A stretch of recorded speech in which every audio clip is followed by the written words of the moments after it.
This is a Dana Barrett Show soundbite. A lot of the reason we admire some of these companies is yes, because of their success, but also because of their personality. We are going to talk today about leadership, all about it in a lot of different ways, with Beth Miller from Executive Velocity. She's the CEO and founder of Executive Velocity. She's also a Vistage chair, which I'm sure a lot of people don't know what that is. So maybe we should start with that, Beth. Sure. Vistage actually has been around for over 50 years. It's a CEO membership organization. It's international. Yep. And it's really designed to help small to medium-sized business owners be in a group that's almost like an advisory board. Okay. It's a CEO think tank. Okay. And there are no competitors in the group, and you meet monthly. And the idea is that you can get a variety of perspectives, as well as accountability, because oftentimes you have nobody that you're reporting to. And it allows business owners to really get better decisions made. Okay. So now you lead the group.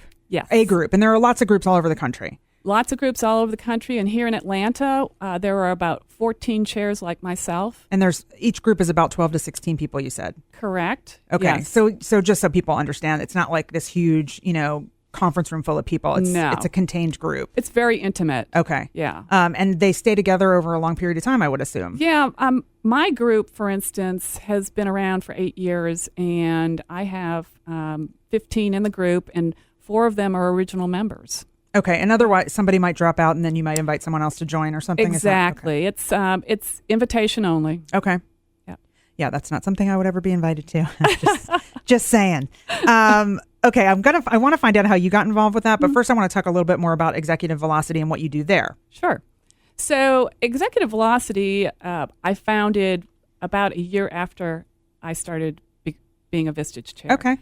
I realized that there were small to mid-sized companies out there that had a lot of challenges from a leadership perspective that was really below the CEO level. Okay.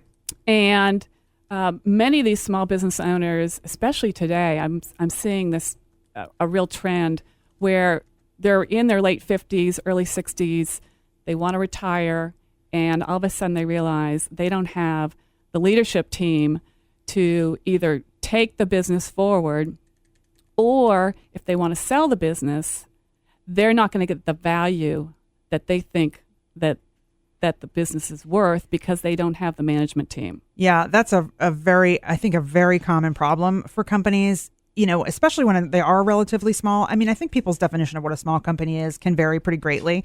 Yeah. But certainly, I mean, anything, I would say even 30 people, even 50 people, a couple hundred people, you think you have it all under control and you're sort of not thinking about that end game so much. Maybe a lot of people get into business with that 5-year I want to get out plan, but a lot of people don't.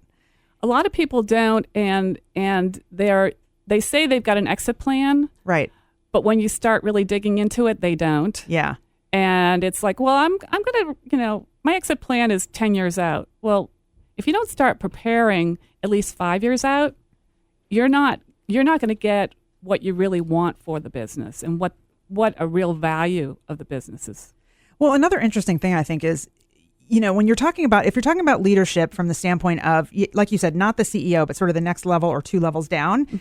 What if, forget exiting, what if something happens to you and you're in the hospital for a month? What's happening at your company if the leaders are not there? Or what if you just decide you want to stay in the business, you want to continue to work, but you want to maybe you're getting older, maybe you can afford it now, you want to take 3-week vacations. Exactly. So, I've got a prospective client who I've been talking to the last couple of months, and he likes to go to France. Yeah. For the summer. Yeah. Must be nice. Yeah, must be nice. Yes. He could take us. We'll go. Yeah. But all of a sudden he realized that, he wants to retire to France. Yeah. That's a long way away. Yeah. And his team is not prepared. Yeah. So what are the things that you see that are lacking in those people? What is it? What qualities are missing? Gosh, a lot of it is the core leadership skills of getting things done through other people. So it sounds simple, but it isn't. It's delegation, right? Communication, constant feedback. Yeah. All the things that these individuals generally have kind of grown up in the organization. Many of them haven't had experiences outside of the organization. Sure. A lot of these private companies. And so they basically were moved up into the organization because they had some sort of technical skill set. Right. Very common. Yeah. The classic one is the sales manager. Yes. The great salesperson. Yep. Who, oh gosh, they can sell anything. Let's make them the sales manager. Yep. Bad mistake. Oh my gosh, I have got one client who has got a sales vice president who should not be there. Yeah. It's all about him. Yeah. And as a leader, it's not about you. Yeah. It's about others. And he can sell. He's a great salesperson, but he should not be in sales management. I think a lot of people actually find themselves wanting to take those jobs also because they are a step up and they do come with a bigger paycheck maybe or a better title and more recognition and all of those things.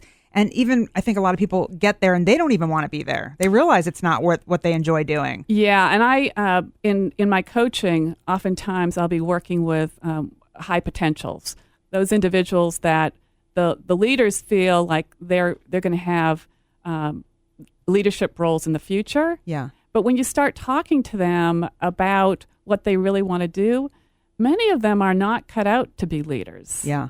They're very good at what they do, and really what they need is the opportunity to expand on what they do. Right. Not Or do maybe, something different.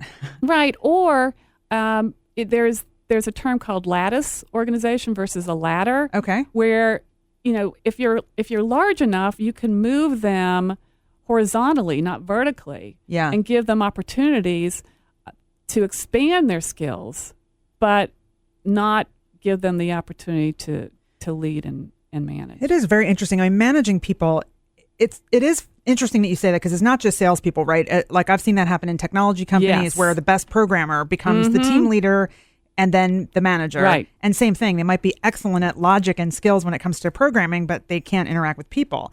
And so this happens, obviously in many different industries Yes. across the board. Yet there are people, I think, who are sort of naturally, and we'll get into the whole personality side of this in a minute, but I think there are people who are naturally good leaders who like doing it and who are good at it. Yeah. But nobody's looking for that in your early part of your career. Exactly. So if that is your gift, how can you get noticed? Right. Well, I look at kind of the personality as being there's kind of two sides. There's the results side of getting things done through other people, and then there's a relationship side. And oftentimes there are too many individuals that are leaders that are focused on the results side of it because that's what they're being measured on. Yeah. And if in fact the company really believes in its people and the people are the best, the most valuable resource and asset that they have, then they need to be measuring leaders on how they develop and nurture Interesting. their people. Yeah, I think you're right. I think a lot of people, it is more about what that department produces overall, whether they're a profit department or whether they're, an overhead department. Right. Still, there's an idea of what did you do? Right, exactly. Not how did you do it? Yeah. Yeah. What about, this is another thing I've seen in my life and in my career. There are some people who seem like they're okay as leaders or managers when everybody's like them. But as soon as they get somebody in their group who is not like them, they sort of fall apart. Yeah. It's and you naturally want to work with people that you get that are kind of like you. Yep. I mean, if I look at my Vistage group, many of the people I get. Right. There are some that I don't get. Yeah. But here's the thing. I look at that, and not many people do, but I look at that as a challenge. Yeah. And as an opportunity to really figure out, okay, how do I work with this type of personality? Yeah, there's so many ways to look at that. If you have full control and you're hiring your staff, you're going to hire people that you get that fit into the corporate culture and all that great stuff. But then many, many managers, I'm sure, who are listening have experienced you get moved on top of another team that already exists, or you get hired into a company and there's a team already there. Exactly. And you didn't have that hiring power. Yep. And so now what? Now you've got to figure out how to deal with this person who's from another part of the country or another country altogether, or a different age, or, a different ethnicity, or whatever it is that makes them not like you. The business of everyday life. The Dana Barrett Show. Mornings at 9. Live, local, and only on Biz 1190.